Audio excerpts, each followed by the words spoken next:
നിങ്ങൾക്കെല്ലാവർക്കും സുഖമാണെന്ന് വിശ്വസിക്കുകയാണ്. ഈ കഴിഞ്ഞ 50 ദിവസം നമ്മുടെ പ്രിയപ്പെട്ട സിസ്റ്റേഴ്സിലൂടെ ഈശോ നിങ്ങളെ സന്ദർശിക്കുകയായിരുന്നു എന്നാണ് ഞാൻ വിശ്വസിക്കുന്നു. ഇന്ന് കർത്താവ് നിങ്ങളെ ഈശോയുടെ കൂടാരത്തിലേക്ക്, ദിവ്യസഹായികളിലേക്ക് നിങ്ങളെ എല്ലാവരെയും ക്ഷണിച്ചു കൊണ്ടുവന്നിരിക്കുകയാണ്. എല്ലാ ദിവസവും ഉള്ളതാണ്. പ്രത്യേകിച്ച് ഈ ദിവസങ്ങളിൽ ഇതൊന്ന് ഓർമ്മിപ്പിക്കാൻ വേണ്ടിയിട്ടാണ് നമ്മുടെ പ്രിയപ്പെട്ട സിസ്റ്റേഴ്സ് വികാരിയച്ഛൻ്റെ കമ്മിറ്റി അംഗങ്ങളുടെ നിർദ്ദേശപ്രകാരം നിങ്ങളുടെ ഭവനത്തിലേക്ക് വന്നത്. ഞാൻ കുറച്ച് ദിവസങ്ങളായ സിസ്റ്റേഴ്സ് എന്നോട് ഇവിടെ ഇങ്ങനെ വചനം പങ്കുവയ്ക്കണം, സെന്ററിലെ ചിലവ് കാര്യങ്ങൾ കാണണമെന്ന്. അപ്പോൾ ഒരുങ്ങാനും പറയാനൊന്നും കിട്ടിയില്ല. കിട്ടിയുമില്ല, അങ്ങനെ കാര്യമായിട്ട് ഒരുങ്ങണ്ട എന്നൊരു തോന്നല് മനസ്സിൽ ഇഷ്ടമാണ്. ഇന്ന് രാവിലെ എന്നോട് പറഞ്ഞു, ഈ ദിവസങ്ങളിൽ ലിയോ പാപ്പ എന്താ പറയുന്നത് ഒന്ന് അന്വേഷിക്കുന്നു. അപ്പൊ എനിക്ക് തോന്നി അതൊരു ശരിയാണെന്ന്. ഇന്ന് നമുക്കറിയാം, എന്ത് വിശേഷം അല്ലെങ്കിൽ മിനിറ്റ് വെച്ച് മൊബൈൽ എടുത്താൽ മതി, എല്ലാ കാര്യങ്ങളും, നല്ല കാര്യങ്ങൾക്കും ചീത്ത കാര്യങ്ങൾക്കും ഒന്നാമതാണ് പറഞ്ഞത്. ഒത്തിരി ഉപകാരം അതുകൊണ്ട് നമുക്ക് വേണ്ടതുപോലെ ഉപയോഗിക്കുന്നു. അപ്പൊ പാപ്പ സെപ്റ്റംബർ 19 ലിയോ പാപ്പ റോം രൂപതയിൽ നടന്ന ഒരു സമ്മേളനത്തെ റോമിന്റെ കത്തീഡ്രലായ ജോൺ ലാറ്ററൻ ബസിലിക്കയിൽ ജനങ്ങളോട് സംബോധന ചെയ്തപ്പോൾ പറഞ്ഞ ആ മെസ്സേജ് തന്നെയാണ് ഇന്ന് നിങ്ങൾക്ക് വേണ്ടി കർത്താവ് എന്നെ പറയാനായിട്ട് പ്രേരിപ്പിച്ചത്. അത് മറ്റൊന്നുമല്ല, 2021-24 വരെ വിശുദ്ധ ദിവംഗതരായ ഫ്രാൻസിസ് പാപ്പ നമ്മളോട് സിനഗാലിറ്റിയെ കുറിച്ച് ഒരുപാട് 4-5 കൊല്ലം നമ്മൾ അതിന്റെ തീർപ്പിലാകാമെന്ന് ആഗ്രഹിച്ചെങ്കിലും നമ്മുടെ രൂപയ്ക്ക് വലിയ ഒരു സമ്മേളനം നടത്താൻ നമുക്ക് സാധിച്ചു. ബഹുമാനപ്പെട്ട കയ്യിൽ പിതാവിന്റെ നേതൃത്വത്തിൽ എല്ലാ ഇടവകളിലും ഞാൻ ആ വർക്കിംഗ് കമ്മിറ്റിയിൽ ഒരു മെമ്പറായിരുന്നു. ഒത്തിരി മനോഹരമായ രീതിയിൽ നമ്മുടെ അതിരൂപത ആ സിനഗാലിറ്റിയുടെ കൂട്ടായ്മയെ ആഘോഷിച്ചു. പക്ഷേ അതിനുശേഷം നമ്മുടെ രൂപത നിങ്ങൾക്കറിയാവുന്നതുപോലെ പല പ്രശ്നങ്ങളിൽ നമ്മൾ പെട്ടു.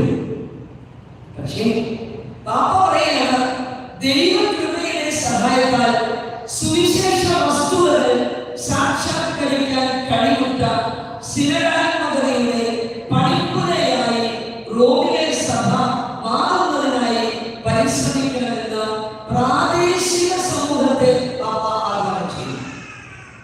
ഇതെനിക്ക് വലിയൊരു ഉൾക്കാഴ്ച ഈ മിനിറ്റുകളിൽ നൽകുകയായിരുന്നു. എന്താണ് പറഞ്ഞത്? ഞാനിപ്പോൾ പറഞ്ഞത് എനിക്ക് പറയാം. സിനഗാത്മകതയുടെ പണിപ്പുര ഒന്ന് പറയാമോ എല്ലാവരും കൂടി? എന്താണ് സിനഗാത്മകതയുടെ പണിപ്പുര? ഇതൊന്നും പറയാൻ ഞാനാണല്ല, ഞാനൊരു എളിയ കന്യാസ്ത്രീയാണ്. എന്നാലും കർത്താവ് കണ്ട സന്ദേശികളൊന്ന് പറയാൻ വിചാരിച്ചു. അപ്പോ പ്രാദേശിക സമൂഹങ്ങളെ പാപ്പ ആഹ്വാനം നമ്മുടെ പ്രാദേശിക സമൂഹം പറഞ്ഞേ നല്ല വിവരവും അഭിഷേകവും നല്ല കഴിവും കപ്പാസിറ്റി ഒരുപാട് ശുശ്രൂഷകളൊക്കെ ചെയ്യുന്നത് ഒരുപാട് ശുശ്രൂഷകളൊക്കെ ചെയ്യുന്ന ഒത്തിരി നിലവിലാണ് നമ്മുടെ പ്രാദേശിക സമൂഹം. ഒന്നും ഇപ്പൊ നമ്മുടെ പ്രാദേശിക സമൂഹം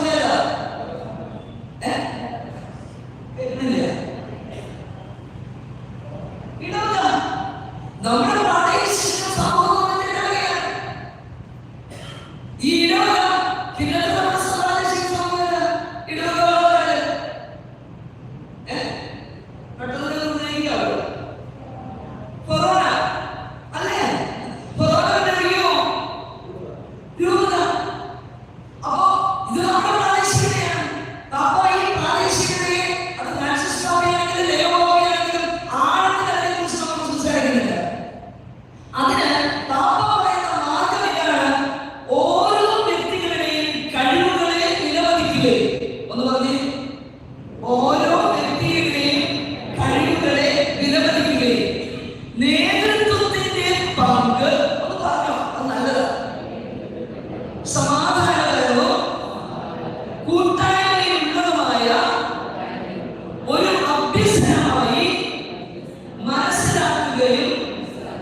ചെയ്യുന്ന ഒരു ശൈലി വികസിപ്പിച്ചെടുക്കേണ്ടതുണ്ട്.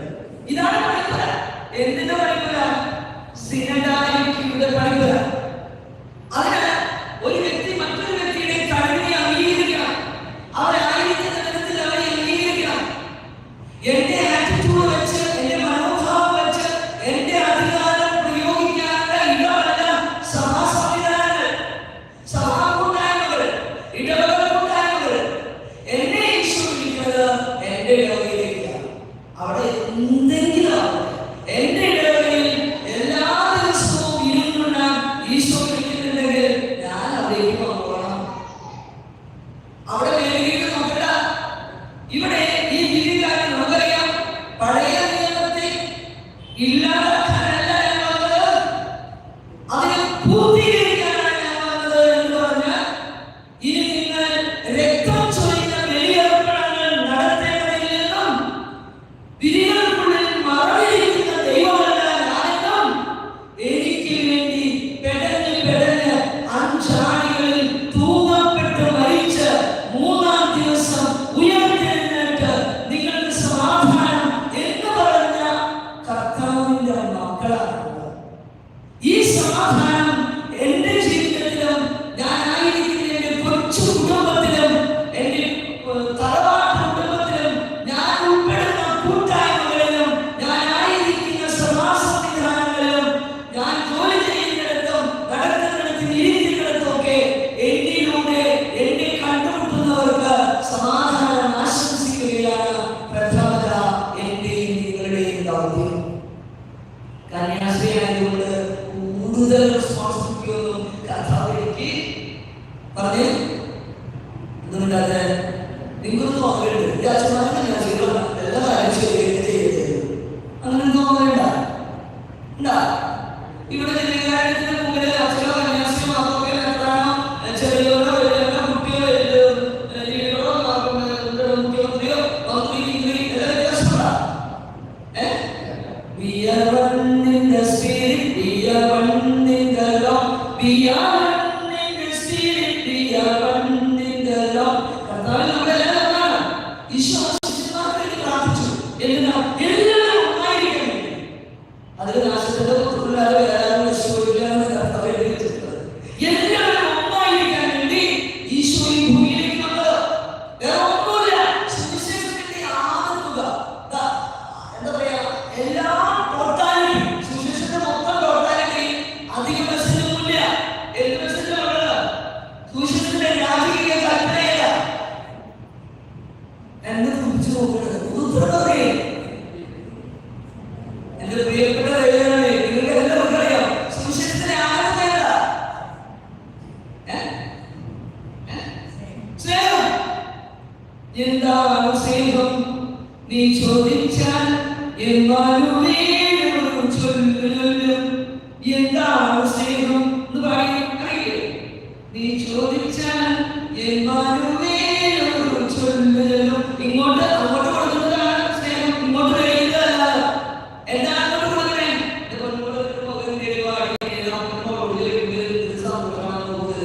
അപ്പൻ ജോലി വരുമ്പോ കൊച്ചു ചോദിക്കുന്നത് അപ്പയുടെ മുഖത്ത് ഇതൊന്നും ശരിയായില്ലേ, എല്ലാം ബുദ്ധിമുട്ടുണ്ടായോ എന്നൊന്ന് ചോദിക്കാൻ. ദൈവമേ, എന്തോ കഷ്ടപ്പെട്ടാണ് അമ്മ പറയണേ, അങ്ങനെ വീട്ടിലെ കാണിക്കട്ടെ, ഞാനും തുണിയൊന്നും ആക്കിയിട്ടെ എന്ന് നിങ്ങൾക്ക് തോന്നാനാണ് കർത്താവ് സുവിശേഷം പ്രസംഗിച്ചത്. ആത്മാവിൽ പ്രചോദിതമായ കൂട്ടായ്മയിൽ സംഭാഷണങ്ങളും ബന്ധങ്ങളും എന്ന് പറഞ്ഞാൽ എന്തൊക്കെയാണ്?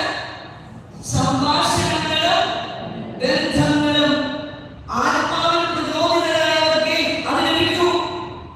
ഒരുപക്ഷെ ഞാൻ എന്റെ സഹോദരി, ചെറിയ സഹോദരിയോട് എന്റെ സംസാരം വളരെ വേദനിപ്പിച്ചു എന്ന് എനിക്ക് തോന്നി. പക്ഷെ ഞാൻ പോയി ഇന്റൻഷനായിട്ട് പറഞ്ഞില്ല എന്ന് വിചാരിക്കും. പക്ഷെ അവരും കൂടെ ഭയം, അവർ വിഷമിച്ചു എന്ന് കണ്ടാൽ കർത്താവിനോട് എന്താ പറഞ്ഞേ? ഞാൻ മൂത്തതാണ്, ഞാൻ ഇത്ര പ്രായത്തിൽ വ്യത്യാസമാണ്, ഇവരായിരിക്കണം, അതുകൊണ്ട് വേണോ? കർത്താവ് പറയില്ല. ആത്മാവിൽ പ്രചോദിതമായ കൂട്ടായ്മയിൽ സംഭാഷണങ്ങളും ബന്ധങ്ങളും പ്രതിരോധാത്മകമായ ഒറ്റപ്പെടലിനെ മറികടക്കാൻ സഹായിക്കണം. ഞാൻ പറഞ്ഞതല്ല, അതേത് വലിയ ഉന്നത സ്ഥാനത്താണെങ്കിലും എന്റെ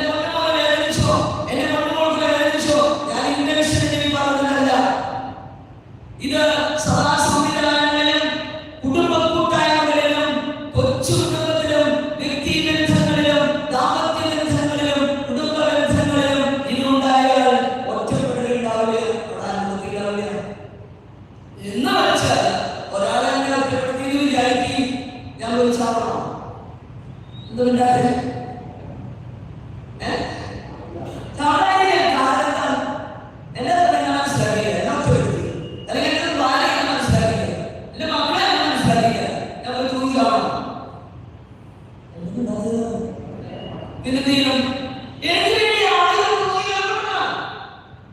ഞാൻ നിനക്ക് വേണ്ടി തൂങ്ങി മരിച്ചിട്ടുണ്ട്. ഞാൻ തൂങ്ങിയതല്ല, എന്നെ തൂക്കിയതാണ്. അല്ല, ഞാൻ തൂങ്ങിയതാണ് മക്കളെ. പിതാവിന്റെ ഹിതത്തിനോട് ഞാൻ തൂങ്ങിയിരുന്നു.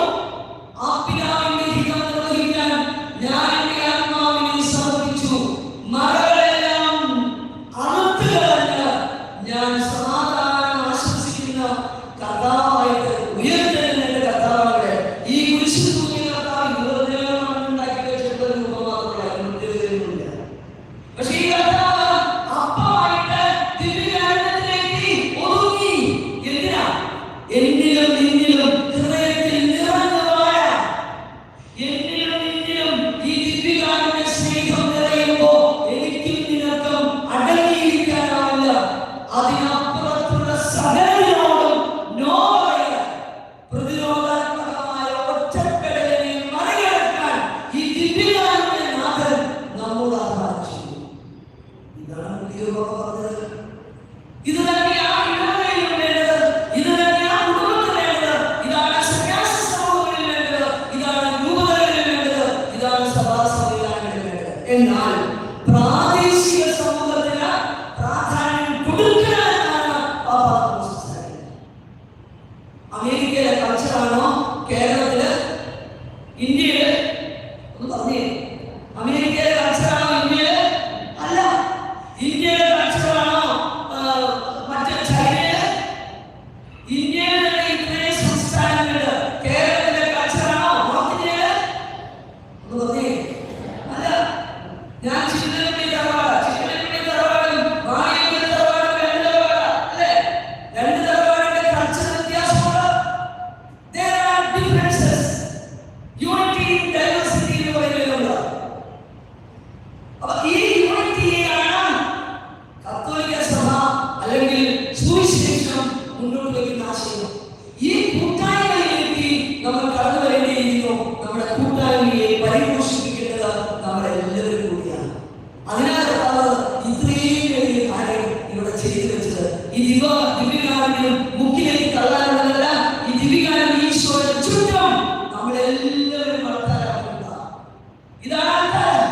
ഈ അൾത്താരത്തിന് ചുറ്റും നിന്ന് കർത്താവിനെ വെട്ടിമുറിച്ചു തരുന്ന കർത്താവിനെ രക്തം ഇറ്റിച്ചു വീഴുന്ന ആ കഷ്ടത്തെ നമ്മൾ വാങ്ങിക്കഴിക്കുമ്പോ ആ ദിവ്യകാരുണ്യ ഈശോയുടെ കൂട്ടായ്മയുടെ അനുഭവം എന്നിലും നിങ്ങളിലും രൂപമെടുക്കുമ്പോ അവിടെ സമൂഹം, സഭ, സ്വർഗം സംജാതമാകുന്നു.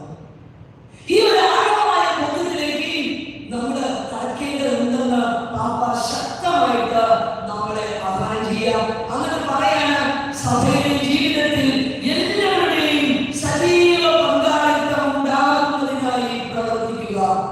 എന്താണ് പ്രഥമവും പ്രധാനവുമായി ഇത് അർത്ഥമാക്കുന്നത് എന്ന് പാപ്പ വിശദീകരിച്ചു.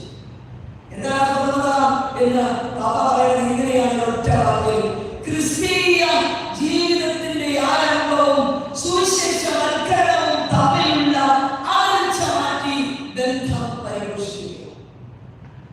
ഈ ക്രിസ്തീയ ആരംഭം പറയാം. ക്രിസ്ത്യാനികളെ വിളിച്ചത് കൊറിന്തോസിലെ സഭയിൽ ക്രിസ്ത്യാനികളെ വിളിച്ചു. ക്രിസ്തുവിന്റെ പുറകെ പോയ സമൂഹത്തെയാണ് ക്രിസ്ത്യാനികളെ വിളിച്ചത്. അന്ന് നമ്മുടെ ഉണ്ടായിരുന്നു. എവിടെയായിരുന്നു ദിവ്യബലി? ഒന്ന് പറഞ്ഞേ. എവിടെയായിരുന്നു ദിവ്യബലി? എവിടെ? തലയ്ക്ക് മുട്ടത് ആത്മാരുടെ ദിവ്യബലി നിർമ്മിച്ചിരുന്നേ. പിന്നീടാണ് കാലഘട്ടത്തിൽ ഇങ്ങനെയൊക്കെ ഒരു സിസ്റ്റവും കസ്റ്റവും ഒക്കെ ആയിട്ട് മാറിയത്. പക്ഷെ അതാകെ സഭയിൽ കൂടി വന്നപ്പോ അതാവശ്യമായോ? ആ കൂട്ടായ്മയെ ഞാൻ രണ്ടോ മൂന്നോ പേർ എന്റെ നാമത്തിൽ ഒരുമിച്ച് കൂടുന്നത് അവിടെ ഞാൻ ഉണ്ടായിരിക്കും എന്നാണ്. അപ്പോ ഇന്ന് ഏത് ചെറിയ കുഞ്ഞിന്റെ സജീവ സാന്നിധ്യം സഭയിൽ ഉറപ്പാക്കണമെന്ന് പാപ്പാവ് വിശദീകരിക്കുന്നു. ഈ ഇടവകയിൽ എത്ര വീട്ടുകാരുണ്ട് അറിയോ? 300 കുടുംബങ്ങളുടെ ഇടവകയിലുണ്ടെങ്കിൽ ഈ 300 കുടുംബങ്ങളുടെയും സജീവ സാന്നിധ്യം അതാണ് വിശ്വസിക്കുക. 300 കുടുംബത്തിലെ ഓരോ കുഞ്ഞിന്റെയും സജീവ സാന്നിധ്യം ഇത് പാപ്പാജി ദിവസമാണ്. ആ കൂട്ടായ്മയിലേക്ക് അതാണ് ക്രിസ്തീയ ക്രിസ്തീയ ആരംഭവും സുവിശേഷവൽക്കരണവും ഇത് രണ്ടും തമ്മിലുള്ള ബന്ധം പരിപോഷിപ്പിക്കുമ്പോൾ അവിടെ ഈ പറഞ്ഞ സ്വർഗ സമൂഹം സംജാതമായി. ഇനി നമ്മുടെ കുടുംബത്തിലേക്ക് നമുക്ക് കൊടുക്കാം. അപ്പൊ സിനിമാറ്റിയുടെ പാപ്പ പറഞ്ഞ ഫ്രാൻസിസ് പാപ്പ വെച്ച 3 പ്രധാനപ്പെട്ട ആശയമാണ്. Number 1 communion. കമ്മ്യൂണിയൻ എന്ന് പറഞ്ഞാൽ അർത്ഥം കൂട്ടായ്മ, ഒന്നിച്ചു പോവുക, ഒന്നിച്ച് നടക്കുക. അതില് മൂത്ത താത്തവരാ പറയണമൊക്കെ ബാക്കി എല്ലാവരും കേൾക്കാമെന്നാണ് പറയണേ. അല്ല, ആ പാപ്പ മുമ്പിൽ നടന്നിരുന്ന ആ പടമൊക്കെ മാറ്റി പാപ്പനെ കണ്ടിരിക്കാൻ പാപ്പ തന്നെ ഉണ്ടാക്കിയ എന്താണ് അതില് ക്രച്ചസ് നടക്കുന്ന ആളുകളുണ്ട്, വീൽ ചെയറിൽ നടക്കുന്ന ആളുകളുണ്ട്, വടികുത്തി നടക്കുന്നവരുണ്ട്, രോഗികളുണ്ട്, മാനസിക അസ്വസ്ഥതയുള്ളവരുണ്ട്, പെരിഫറൽ ലൈനിൽ ജീവിക്കുന്ന ഉന്നത ശ്രേണികളിൽ നിന്ന് പുറന്തള്ളപ്പെട്ട ഒന്നിനും കൊള്ളില്ല എന്ന് നമ്മൾ വിചാരിക്കുന്ന രോഗികളും പാപികളും കഴിവില്ലാത്തവരെന്ന് വിചാരിക്കുന്ന സകലരുടെയും കൂട്ടായ്മയാണ് സഭ. സഭ വ്രണിതമാണ്. രോഗികളുടെ കൂട്ടായ്മ, അവസരങ്ങളുടെ കൂട്ടായ്മ, ആരോഗ്യഹീനരുടെ അതൊക്കെയാണ് പാപങ്ങളോട് പറയുന്നത്. അതാണ് communion, participation and mission. Communion കൂട്ടായ്മ, ഒന്നിച്ചുള്ള നടപ്പ്, ഒന്നിച്ചുള്ള നടപ്പ്. Participatory church. പാർട്ടിസിപ്പേഷൻ എന്ന് പറഞ്ഞാൽ എനിക്കും ഈ വീട്ടിൽ അംഗത്വമുണ്ട്, എനിക്കും ഈ വീട്ടിൽ അംഗത്വമുണ്ട്. എന്റെ വീട്ടില് എനിക്ക് അംഗത്വമുണ്ടെന്ന് എപ്പോഴാ ബോധ്യപ്പെടുക? 5 വയസ്സായ കുഞ്ഞിന് ആ വീട്ടിൽ അംഗത്വമുണ്ടെന്ന് ആ കുഞ്ഞിന് എപ്പോ ബോധ്യപ്പെടും? കല്ലുപിടിച്ചു വരുന്ന അപ്പൻ ഈ കുഞ്ഞിനെ മൈൻഡ് ചെയ്യാതെ കുടിച്ച് വൃത്തികളുടെ ഭാഷകൾ പുലർത്തനം ചെയ്യുമ്പോ കുടുംബ കൂട്ടായ്മയിൽ പങ്കെടുക്കാതെ നിരന്തരം സംഘർഷത്തിലായിരിക്കുന്ന കുടുംബത്തില് 5 വയസ്സായ കുഞ്ഞ് പേടിച്ച് കട്ടിലിന്റെ അടിയിൽ ഒളിച്ചിരിക്കുമ്പോ ആ കുഞ്ഞിനവിടെ സജീവ പങ്കാളിത്തം ഉണ്ടാകുമോ? ഒന്ന് പറഞ്ഞ ഉത്തരം ഉണ്ടാവില്ല. ഞാൻ പറയുന്നതാണ് ശരിയെന്ന് ശ്രദ്ധിച്ചുകൊണ്ടിരിക്കുമ്പോ ബാക്കി വീട്ടിലെല്ലാവരും നിശ്ചലരാകുമ്പോ എന്റെ ഇഷ്ടമാണ് എന്റെ ഇഷ്ടം എന്ന് പറഞ്ഞ് വാശി പിടിക്കുമ്പോ അത് സജീവ പങ്കാളിത്തമോ? ഒരു വീട്ടില് യുവാക്കളുണ്ട്, കുഞ്ഞുങ്ങളുണ്ട്, മക്കളുണ്ട്, മരുമക്കളുണ്ട്, ചേട്ടനന്മാരുണ്ട്, അയൽക്കാരുണ്ട്, കൂട്ടുകാരുണ്ട്, വീട്ടുകാരുണ്ട്, ബന്ധുജനങ്ങളുണ്ട്, യൂണിറ്റ് കൂട്ടായ്മകളുണ്ട്, റെസിഡൻസ് ഉണ്ട്. അങ്ങനെ അങ്ങനെ അങ്ങനെ അങ്ങനെ പോകുന്നത്. ഇവിടെയൊക്കെ സജീവ പങ്കാളിത്തത്തിലേക്ക് ഉണ്ടാകണമെങ്കിൽ കുടുംബം എന്ന ബേസിക് മോഡലിൽ എനിക്ക് ആ ബേസിക് ആയിട്ടുള്ള സ്ഥലത്ത് എനിക്ക് ഈ കൂട്ടായ്മ ഫീൽ ചെയ്തെങ്കിലേ പുറത്തേക്ക് കൂട്ടായ്മയിൽ ജീവിക്കാൻ സാധിക്കുകയുള്ളൂ. ശരിയാണോ? എന്റെ വീട്ടിൽ എന്റെ ഭർത്താവ് എന്നെ നടന്നു ഒരു കാര്യം എന്നെ പങ്കെടുക്കില്ല, എന്നെ മനസ്സിലാക്കില്ല, എന്നെ എപ്പോഴും തടയുള്ളൂ. എനിക്ക് അവഗണന മാത്രമാണ് സിസ്റ്റർ. ആ ആളുകൾ പുറത്തു പോയിട്ട് വരെ ഇപ്പൊ കേൾക്കോ ഇല്ല. അതുകൊണ്ടാണ് പാപ്പ പറയുന്നത്. കഴിഞ്ഞ ഞായറാഴ്ച എന്റെ സംസാരത്തില് പാപ്പ വായിച്ചതാണ്, ആഗോള പ്രശ്നങ്ങൾ പരിഹരിക്കലല്ല എന്റെ പ്രഥമ ദൗത്യം. എന്ത് ഭംഗിയായിട്ട് പാപ്പ പറഞ്ഞിരിക്കുന്നത്. എന്റെ ദൗത്യം സുവിശേഷം ജീവിക്കാനുള്ള തീക്ഷ്ണതയാണ്. ഈ സുവിശേഷം ജീവിക്കാനുള്ള തീക്ഷ്ണതയുണ്ട്. നമ്മുടെ ഇടവക കൂട്ടായ്മയിലെ ഓരോ അംഗവും ത്രസിക്കപ്പെട. ബാക്കിയുള്ളതെല്ലാം കർത്താവ് നയിച്ചു. നമ്മളെ കുറിച്ച് ഒരു അസ്വസ്ഥതയും വേണ്ട, ഒരു ടെൻഷനും വേണ്ട. നമ്മളെല്ലാ ദിവസവും നമ്മുടെ ഉത്തരവാദിത്തങ്ങൾ മനോഹരമായിട്ട് നിർവഹിച്ച് പാർട്ടിസിപ്പേറ്ററി സജീവ പങ്കാളിത്തം ഞാൻ എന്റെ നിലയ്ക്ക് ഞാൻ കൊടുക്കുകയും ഞാൻ സജീവ പങ്കാളിത്തം ഞാൻ കൊടുക്കുമ്പോ ബാക്കി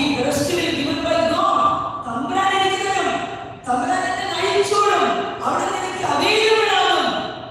ഞാൻ എന്റെ കടമ നിർവഹിക്കുന്നു പ്രവർത്തിക്കുന്നു. അതുകൊണ്ടല്ലേ ഈശോ പറയണേ, സഹോദര നിന്റെ കണ്ണിലെ കടാലിടുക എന്നിട്ട് മതി ബാക്കി.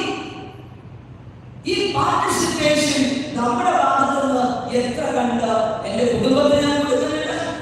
എന്റെ മക്കൾക്ക് പുറത്ത് വ്യക്തിപരമായിട്ട് ചിന്തിക്കണം, മതകാലത്ത് മക്കൾ ചിന്തിക്കണം, മതകാലത്ത് ഞാൻ കൊടുക്കുന്നുണ്ട്. എന്റെ പാർട്ടിസിപ്പേഷൻ മനസ്സിലാവുന്നുണ്ട്. നമ്മുടെ തുണി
The next one is mission. ആ മിഷൻ എങ്ങനെ ചെയ്യാം? എനിക്ക് തോന്നിയതുപോലെ ചെയ്യാം. എന്റെ കർത്താവിനെ ഞാൻ ശ്രമിക്കണം. ഡിസ്കേൺമെന്റ് അതാണ് കർത്താവ് നമ്മളോട് പറയുന്നത്. ലിസൺ ചെയ്യാം. ഒരു മിഷനറി സഭ ഇതൊരു ഡോക്യുമെന്റ് ഉണ്ടാക്കാൻ വേണ്ടി ഉണ്ടാക്കിയതല്ല. സ്ഥിരമായിട്ട് ഡോക്യുമെന്റ് ഉണ്ടാക്കി പ്രിപ്പയർ ചെയ്ത് എന്റെ കാലത്ത് ഇങ്ങനെയൊക്കെ ചെയ്യുന്നു കേട്ടിട്ട് വെച്ചിട്ടാണ് ആശിഷ് ബാബ പറഞ്ഞത്. ലിയോ ബാബയെ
ദൈവഹിതവും എന്റെ ഹിതവും ഒന്നാകണം.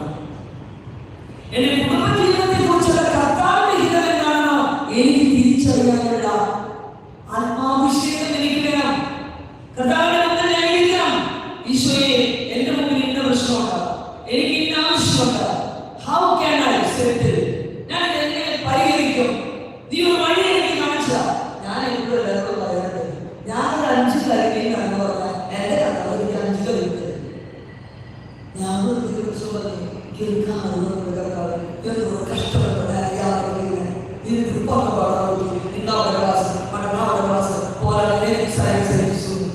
യാത്ര ചെയ്ത പൊടിയത് അപ്പോ ഭയങ്കര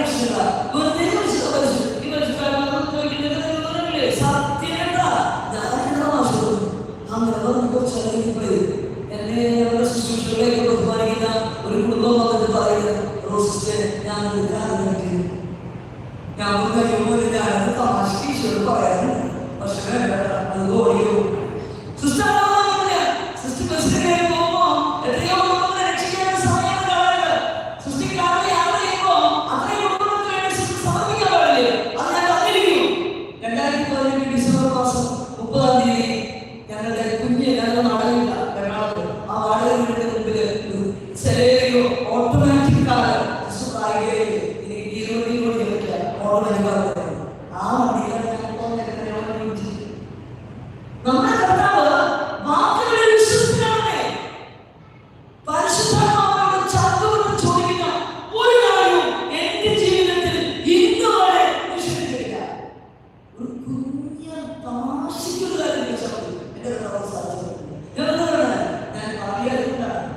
കാരണം ഇതിനെ വിട്ടു കഴിഞ്ഞാൽ പോയി കഴിഞ്ഞാൽ അതുകൊണ്ട് ചേർത്ത് നിർത്താൻ വേണ്ടി കുഞ്ഞു കുഞ്ഞു കാര്യങ്ങളും ലൗകിക കാര്യങ്ങളും അന്യ കാര്യങ്ങളും ഒക്കെ തന്നെ. പക്ഷെ അതുകൊണ്ട് കാര്യങ്ങളും പ്രതിനിധിയായിട്ട് അപ്രതീകമായിട്ടൊന്നും ഞാൻ ഇരിക്കുന്നില്ല.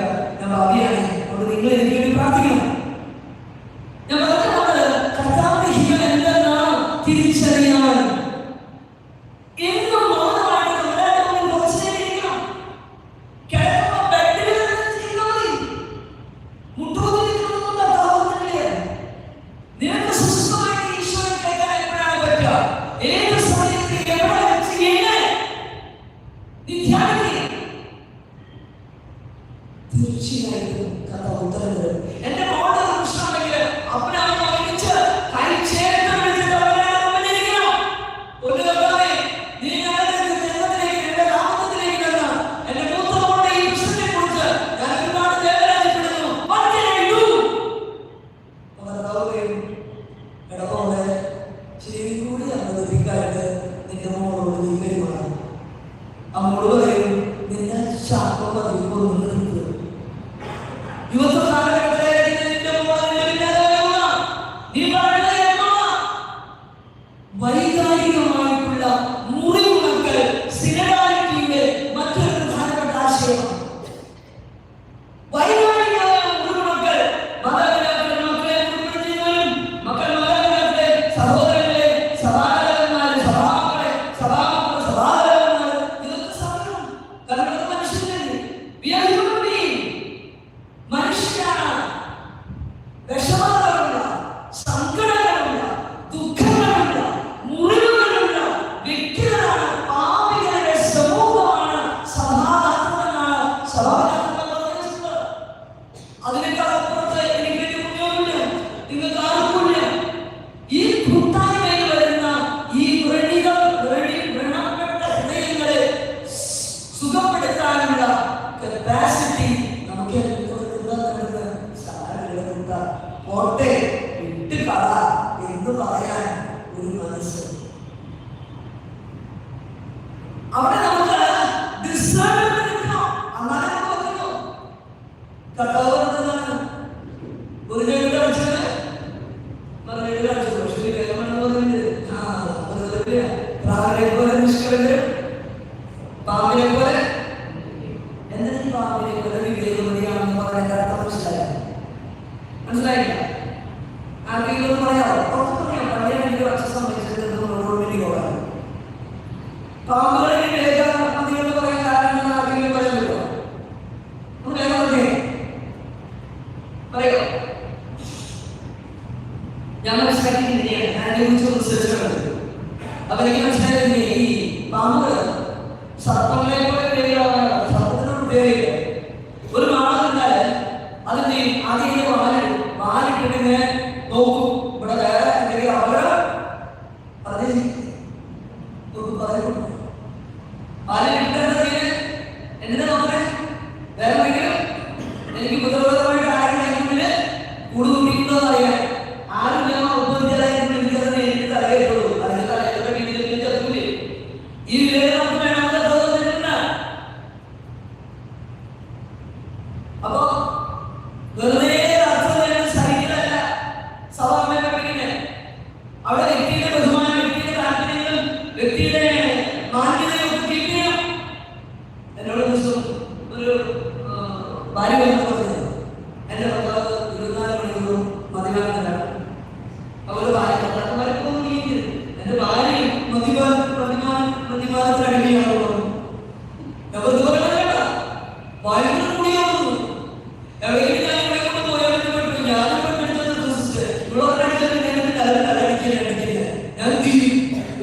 ഭയങ്കര അപ്പൊ ഇത് സഹിച്ചുകൊണ്ട് ജീവിക്കാനും സ്വർണ്ണം കൊണ്ടുപോയിട്ട് അർത്ഥമില്ലാത്ത സഹനമല്ല വിശുദ്ധ ജീവിതമോ പറയുന്നത്. അതിനുള്ള വേണം. എന്റെ ജീവിതം പങ്കാളിക്ക് സ്പേസ് കൊടുക്കണം. ഭയമല്ല ദാമ്പത്യ ജീവിതം. അതാണ് നേതൃത്വത്തിന്റെ ശൈലി. മാറാമെന്ന് പഠിപ്പിക്കണേ.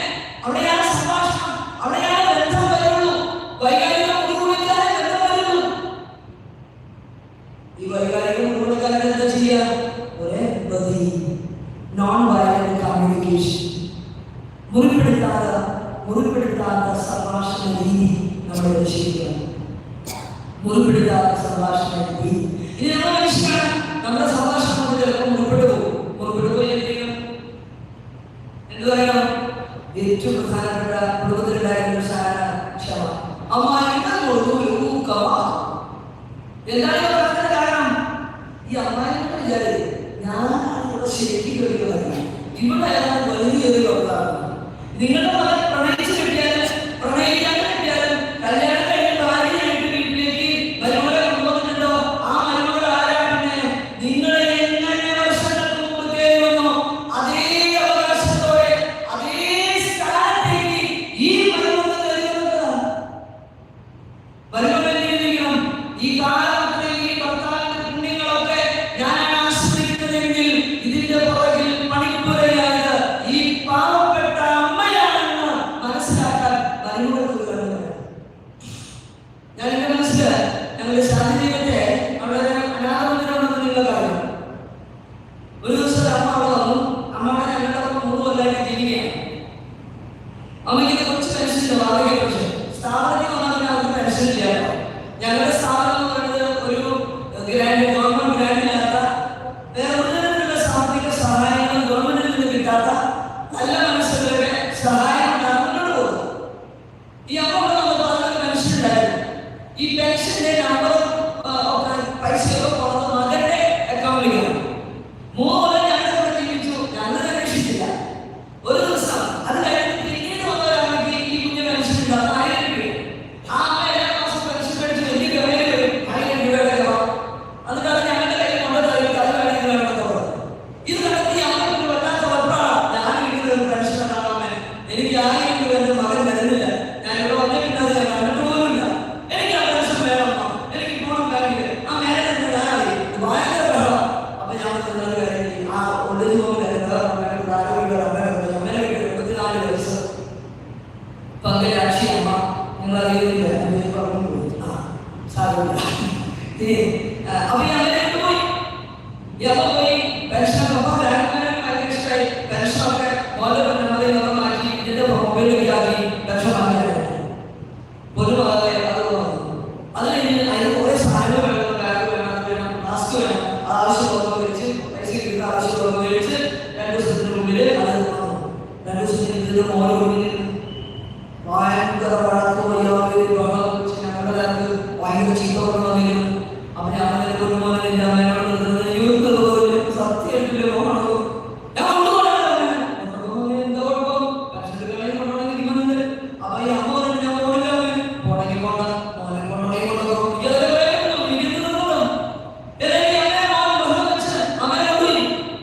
കുറച്ച് നാൾ കഴിയുമ്പോൾ ഞങ്ങളുടെ പള്ളിയിൽ ഉണ്ടായിരുന്നു. ആ ഏരിയയിൽ ഞാൻ ഹൗസ് നിന്നപ്പോ നമ്മുടെ വീട്ടിലൊരു അമ്മച്ചി പിന്നെ അമ്മച്ചി പങ്കരാശിപ്പോ നമ്മുടെ ശാന്തി പറവൂർ ഏരിയ തന്നെയാണ്. ശാന്തിണ്ടായിരുന്നില്ല. ആ അമ്മച്ചി അവിടുത്തെ ആറ്റിൽ ചാടി കായലിൽ ചാടി മരിച്ചു. അതെനിക്ക് ഭയങ്കര കുറ്റബോധമായി. ദൈവമേ, ഞങ്ങളുടെ ശാരീരികക്കാരൻ്റെ ആ അമ്മ എത്ര സന്തോഷമായി ജീവിക്കുമായിരുന്നു. കഥാവിന്റെ ആത്മാവിനെ ചോദിക്കുകയാവും.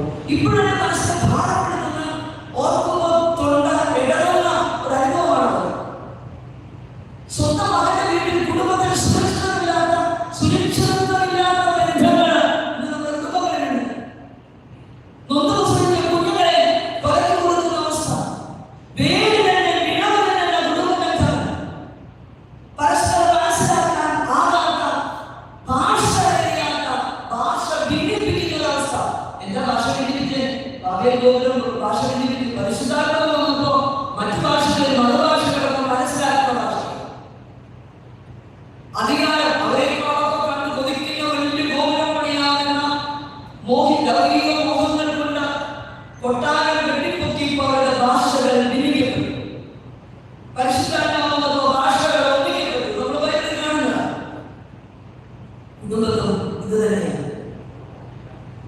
എന്റെ അപ്പനും അമ്മയ്ക്കും എന്റെ വീട്ടിൽ സ്വസ്ഥമായ സ്പേസ് ഞാൻ കൊടുക്കുന്നു. എന്റെ മരുമകൾക്കും മരുമകൾക്കും എന്റെ പേരക്കുട്ടികൾക്കും കുഞ്ഞുങ്ങൾക്കും ഞാൻ സ്പേസ് കൊടുക്കുന്നു. കഴിഞ്ഞ ദിവസം കൗൺസിലിംഗ് വന്ന അമ്മച്ചി പറഞ്ഞു, എന്റെ സിസ്റ്റർ ഞാൻ 8 മക്കളെ വളർത്തിയിട്ടുണ്ട്, എന്റെ മക്കളൊക്കെ എന്ത് അനുസരണയുള്ള പിള്ളേരായിരുന്നു, എന്റെ മോനിന്റെ 2 അണ്ണമുള്ളൂ, 2 അമ്മ 20 അണ്ണത്തിന്റെ ഫല ഒരു തൊഴിലില്ല സിസ്റ്റർ. ഞാൻ എവിടെയെങ്കിലും പോകുമ്പോ ഈ 3 വയസ്സും 5 വയസ്സായ കുട്ടികളെ കൊണ്ട് തൊഴിലില്ലാണ്ട് അമ്മ പോവാ. നമ്മൾ എന്താ കാരണം? എന്തൊരു കഷ്ടപ്പെട്ട് എനിക്ക് പിന്നാലെ ഞാൻ ആ വീടുണ്ടാക്കിയും ആ വീടിന്റെ ചുമരയിലും ഒക്കെ 3 വയസ്സുകാരി പറഞ്ഞ് വരച്ച് മരുമോള് ഒന്നും പറയില്ല. അതല്ലേ സിസ്റ്റർ കുറച്ചത് നിങ്ങൾക്ക് തോന്നുന്നുണ്ടോ? മരുമോള് പറഞ്ഞാൽ കുറച്ച് വളർന്നു കുറച്ചുകൂടി പോലെ ആധികാരിക നോട്ടത്തിന് കുഞ്ഞുങ്ങളെ പരിശീലിപ്പിക്കാൻ മരുമക്കളോട് പറ്റണം, മക്കളോട് അമ്മമാരോട് പറ്റണം. പക്ഷേ അമ്മ വിചാരിച്ചു കുഞ്ഞിനെ ചെയ്യില്ല, പറ്റില്ല. പണ്ടത്തെ കുഞ്ഞിന്റെ ശൈലി ഇന്നത്തെ കുഞ്ഞ നമ്മുടെ കാലത്ത് പോലെയല്ല ഇന്നത്തെ കാലം. ഇന്നത്തെ യുവജനങ്ങളും ഇന്നത്തെ മക്കളൊക്കെ പള്ളിയോട് ചേർന്നിരിക്കുന്നെങ്കിൽ അവർക്കൊന്നുകൂടി പറ്റിയ രീതിയിൽ ഇവരുടെ കാര്യങ്ങളെല്ലാം സഹജീകരണം എല്ലാവർക്കും ഉൾക്കൊള്ളാൻ പറ്റുന്ന രീതിയിൽ, സമാധാന രീതിയിൽ, സന്തോഷം നിറയുന്ന രീതിയിൽ കുടുംബത്തിലെ കാര്യങ്ങൾ മാറ്റം വരുത്തണം. അപ്പൊ പറയാണ് കൃത്യമായിട്ട് പ്രാർത്ഥിക്കണം. അപ്പൊ വായിക്കണം. അപ്പൊ അവിടെ 18 വയസ്സുകാരൻ എനിക്ക് പറ്റിയ ഞാനൊന്നും ഒരിക്കൽ പ്രാർത്ഥിക്കുള്ളൂ, ഇങ്ങനെ ആക്ഷൻ. ആ കൊച്ചു പറയുന്നത് അപ്പം കേൾക്കണം വേണ്ടത്, എന്നെ കുറിച്ച് നോക്കാൻ കാര്യം പറയണം. 18 വയസ്സായ യുവാവ് പറയാണ്, ഇന്ന് മാച്ചിന്റെ ഫൈനലാണ്, ഇന്നത്തെ പ്രാർത്ഥന അപ്പ നമുക്ക് 9 മണിക്ക് ചെല്ലാം, ഞാനും കൂടി ചേരണമെന്നുണ്ട്. ഇല്ലെങ്കിൽ നിങ്ങൾ പ്രാർത്ഥിച്ചോളൂ, ഞാൻ അനുസരിക്കില്ല. കൊച്ചു പറയുകയില്ലയോ? നിങ്ങൾക്ക് ഉത്തരവില്ലയോ? പറയുകയില്ലയോ? എന്ത് പറയുന്നത്?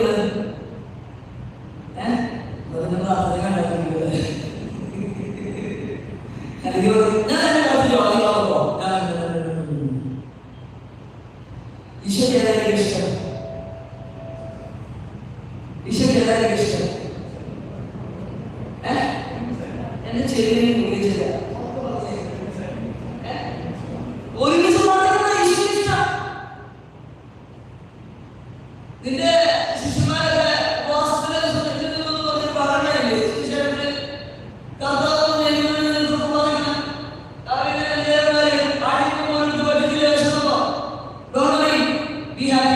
കൂട്ടായ്മ സമാധാനത്തോടുകൂടെ അന്ന് 9 മണിക്ക് പ്രാർത്ഥന ചെല്ലാൻ സമ്മതിക്കണം. അപ്പൊ അല്ലെങ്കിൽ 7 ക്ലാസ്സിൽ ഒരു കുഞ്ഞു പ്രാർത്ഥന മതി, ഒരു കുഞ്ഞു പ്രാർത്ഥന നമുക്ക് പ്രതിഷ്ഠയെല്ലാം സുശീലമാക്കാം. ഇന്ന് ജവാഹര ഉണ്ടാകണം, അന്ന് നമുക്ക് 7 മണിക്ക് പ്രാർത്ഥിക്കാം. സമ്മതിക്കണേ?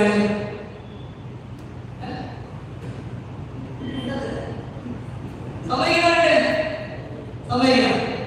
സമ്മതിക്കണം. കാരണം എന്താ? കൂട്ടായ്മയാണ് അതിലേക്ക് പ്രാർത്ഥന. ഇങ്ങനെ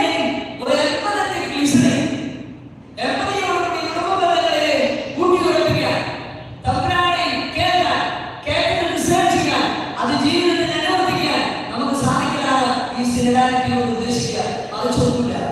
ഈ സ്ഥിരതയിലേക്ക് ബാബ നമ്മെ ക്ഷണിക്കുന്നു, ഈശോ നമ്മെ ക്ഷണിക്കുന്നു. ബാബയുടെ ആശയം കുടുംബങ്ങളിലേക്ക് എത്തിക്കാൻ നമുക്ക് സാധിക്കട്ടെ എന്ന് ആശംസിക്കുന്നു. നിങ്ങൾക്ക് ഏവർക്കും വേണ്ടി ഒളിവാങ്ങി സിസ്റ്റേഴ്സ് പ്രാർത്ഥിക്കുന്നു.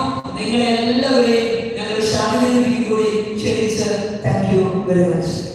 ഈശോ സ്തുതിയായിരിക്കട്ടെ.